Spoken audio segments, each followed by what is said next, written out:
Vedare tinokugamuchirai zvekare kune chimwe chirongwa pano paZim Facebook Secrets and Confessions, chirongwa cheavo vari kutsvaka hama neshamwari. Kana kuri kunzi unenge uchitsvakawo hama neshamwari, unokwanisa kuuya kuinbox kwangu kuFacebook kana kuti paWhatsApp, then wobva wanyora zita rehama kana kuti remubereki wako uyo waunenge uchitsvaka, kana kungoisa iri voice note, then wobva wangotaura madetails ose aunoziva.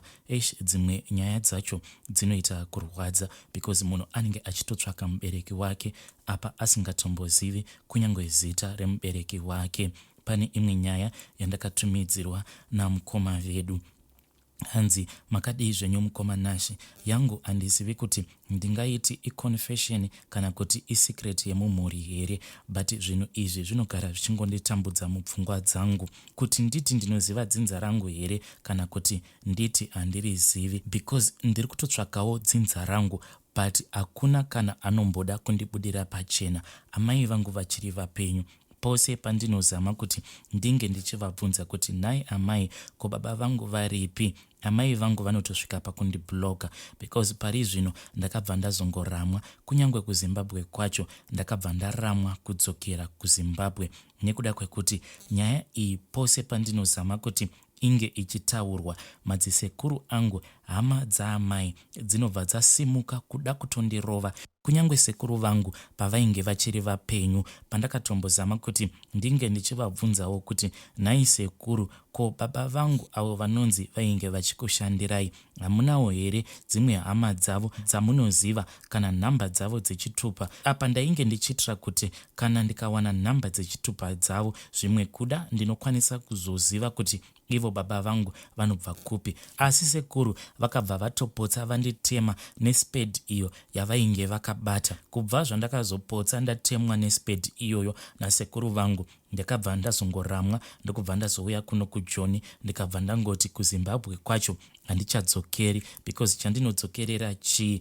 Amai vangu dzimwe nyaya dzose kana tichitaura tinenge tichitofara, asi kana ndikangovati nhai amai, saka baba vangu varipi, nekuda kwekuti inini zvandiri mwana mukomana, kana ndikazozvarawo vamwe vana vakomana vanenge vachida kuzozivawo kuti dzinza ravo riri kupi. Amai vakabva vandibloka. Pari zvino amai vangu vakatondibloka, inini naamai hatitombotaudzani. Saka handichazivi kuti amai kuzosvika vachindizvara inhau yekuti vane imwe hama yavo here yepedyo yavakasangana nayo pabonde. Why is it hama dzangu dzose dzinobva dzangoita very defensive? Hapana kana anomboda kunzwa ndichitaura nezvenyaya iyi. Saka inini version yandakapiwa mukoma ndeyekuti pane umwe murume uyo ainge achibva kuMozambique. Zita racho randakapiwa mukoma, hanzi ainge achishandisa zita rekuti Kefias Kazungu. Baba vangu hanzi vainge vachibva kuMozambique, ende hanzi vakabva kuMozambique vachiri mukomana wechidiki. Sekuru vangu munhu aiva nemabhazi zvekare vaiva nemashopu. Baba vangu hanzi vainge vachishandira sekuru vangu kuimba yavo yekuChisipiti. Hanzi vainge vachishanda sakuku, zvekare vainge vachishanda sagarden boy. Then vakabva vazobviswa kuimba iyoyo yekuChisipiti ndokubva vazoendeswa kuPrazi, uko kwavanonzi ndo kwavakazotanga kudanana naamai vangu. Mushure mekunge zvinhu izvi zvazivikanwa kuti vainge vava kudanana naamai vangu, then baba vangu vakabva vazotiza.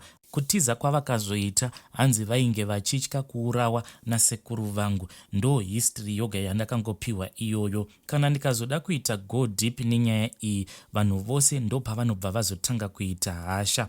Kumashure uko ndainge ndakamboudzwa kuti hanzi ivo baba vangu pavakatiza vakakanganwa chitupa chavo muimba imomo mavainge vachigara kukomboni yekuPrazi, ende hanzi sekuru vakabva vazoenda vakanotora chitupa ichocho, but kuti chitupa chichibuda asi kuti chitupa chibude mukoma, chitupa hachisi kana kuda kumbobuda.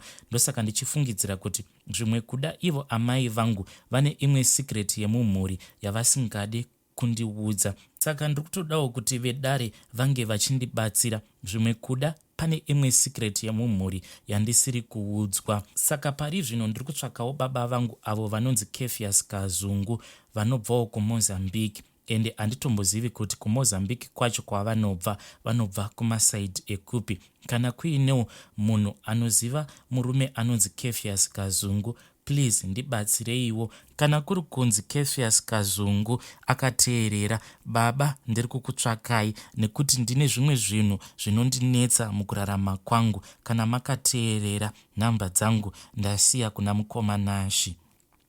Vedare ndo meseji yandakatumidzirwa ichibva kuna mukoma vedu. Please ngatitaurei navo mucomment section. Zvakangooma hazvo veduwe. Vedare nyaya iyi munoiona sei?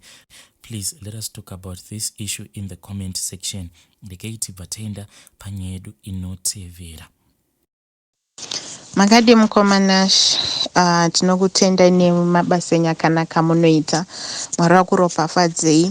Tichimhoresa futi nemese makateerera. Ndauya nenyaya yangu, ndokumbira mundibatsirewo kutsvagawo hama dzangu dzandisingazivi yangu mazita adzo nesurname, but ndichazama muchidimbu nepandinozivawo, ndichazamawo zvandinoziva nezvandakanzwawo, but handina information yakazara.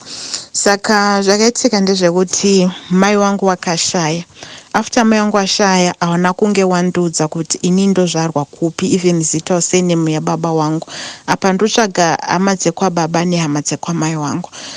Saka after mai wangu ashaya, zvakangondinetsawo kuti mukukura, kozi wakashaya ndichiri mudiki, zvaindinetsa kuti ndabvunze anything kuti chii chakaitika kwandiri, kozi ndandichiri mudiki kuti ndingabvunze izvozvo. Saka nekufamba kwenguvawo ndo pandiri kuzozvinetsawo mupfungwa mangu kuti handinawo kana mai guru kana ani wandingakwanisa kutaura okubvunza apatorina. Saka ndakazosvikawo pakuti rega nditsvage shamwari yamai wangu yawaitamba nayo, pamwe pane zvanozivawo pamusoro pamai wangu kuti chii chakaitika pandiri kuti ndiwepo. Saka wakanditi mai wako waishanda mushopu. Mai wangu anobva kuTanda. Mai wangu waishanda mushopu wachishandira vamwe baba. Ndisingazivi kuti kuTanda here kana kuti kwachienda mbuya, handizivi hangu. Saka zvinonzi waishanda mushopu daro wakasvika pakupiwa pamuviri nemuridzi weshopu yauya. Hanzi waishanda mushopu wachishanda zvemumba. Saka wakasvika pakupiwa pamuviri nemuridzi weshopu, nemuridzi weshopu. So wapiwa pamuviri, mai wangu pawakafind out kuti wane pamuviri pangu, wakabva watiza pabasa paya, bva waenda, aunozombobvira wadzokera futi. Saka ndanichikumbira kuti kana aripo murume akashandirwa namai wangu mugore ra1990 or 1992, 1991 or 1992, handizi sure hangu makore, but between makore yaya 1991 na 1992, kana aripo murume akashandirwa namai wangu, ndini mwana wake. Ende mai wangu wainzi Otiliah Tonje, ndiro zita rawo. Wakangobva pasina kazi, wakaita zvekutiza. Saka kana muripo baba wangu muri kunditsvagawo muchiziva kuti pane munhu aikushandirai akabva aine pamuviri, hamuna kuzombobvira mamuwana futi, ndini mwana wacho, ndiri kukutsvagai. Kana muripo mupiwo nhamba dzangu namukoma Nashi. Handizivi hangu surname, handizivi kana kuti kushopu kwawaiwashandira ndekupi, but kumusha kwawo mai wangu aibva kuTanda ochenda mbuya, between mazita enzvimbo idzodzo 2. So ndokumbira mundibatsirewo. Koitazve kuhama dzekwamai wangu, ndingangoti ndiri kutsvagawo wanhu wekwaTonje otigere, but wanatigere wacho wakawandisa. So maybe ndingangoshandisa yekuti Tonje, ndiye ndingakwanisa kushandisa, because ndiri kumbotsvaga tigere kuri kubuda natigere wakawandisa, then hapana kana anondiziva kune wese wawo. Saka ndokumbira mundibatsiro kana aripo anoziva hama dzekwaTonje, like surname yekuti Tonje wachibva kusaidhi rekuTanda, uyezve mazita andichirorangarirawo ehama dzamai wangu wawaimbotaura nezvawo. Paita anonzi Nyasha, then Nyasha ainzi Nyasha Tsododo, then koita wana panganai koita wamwe ndwanani ndingangoti panganai naNyasha nevamwe wandisingachaziva ngumazita avo. Ndokumbirawo kana aripo anowaziwawo. Handiziva ngumasene but Nyasha Tsododo napanganai handizivi senemi yacho. Kana waripo wanoziva wekwaTonje kana kuti Tigere wachibva kusaidi rekutanda, ndokumbirawo mupiwo nhamba dzangu namukomanashi kana kuti kana aripo anozivawo ainzi Otiliah Tigere o Otiliah Tonje aibva kutanda, ndine mwana wacho. Kana iripo hama pamwe waripo wari kunditsvagawo, ndokumbira mupiwo nhamba dzangu namukomanashi. Ndatsenda hangu mukomanashi, I think ndokumbira mundipostirawo. Ndizvo zvandingati ndinoziva pari zvino, nekuti mazita acho even ndikada kutsvaga nzvadzi yamai wangu kana kuti vanasisu wacho handiwazivi mazita acho. Saka maybe ndikangosiyawo zita ramai wangu wachaziva kuti alright munhu tomuziva ndisisu edu, regati pamwe ndopaunokwanisa kuzondiziva kuti ndiri mwana Otiliah Tonje. Ndokumbira mundipostirawo mukomanashi, maita basa. Vedare ndo voice note randakatumidzirwa richibva kuna vanzvadzi vedu. Kana kuri kunzi unenge uchitsvakawo hama kana kuti shamwari, aiwa feel free kuuya kuinbox, kungava kuri kuFacebook kana kuti paWhatsApp, mobva masiya voice note kana kuti munonyora madetails ose. Zvimwe kuda munokwanisa kubatsirikana. Vedare ndo mamessages andakakubatsirai pachirongwa chedu cheavo vanenge vachitsvaka hama neshamwari kana kuti vabereki vavo.